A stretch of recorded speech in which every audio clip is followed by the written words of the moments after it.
Tu penses que la Corée du Nord est un territoire totalement impénétrable et isolé? Reste bien avec moi jusqu'à la fin de cette vidéo, je te dévoile une information géographique étonnante sur l'une de ces frontières que presque tout le monde ignore.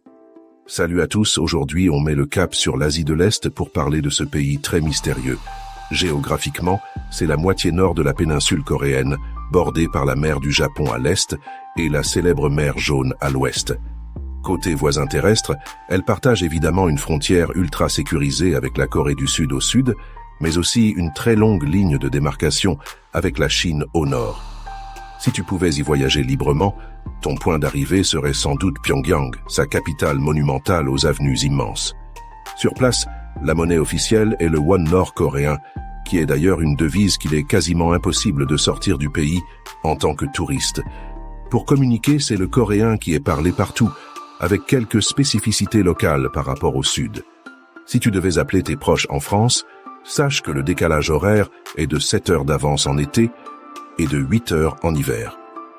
Côté démographie, c'est une nation qui compte environ 26 millions d'habitants, une population majoritairement concentrée dans les plaines de l'Ouest et les zones côtières, les rudes reliefs montagneux couvrant une grande partie du territoire.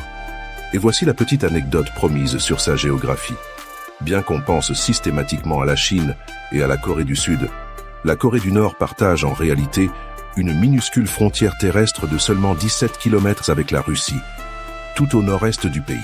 C'est vraiment l'un des passages frontaliers les plus courts et méconnus au monde.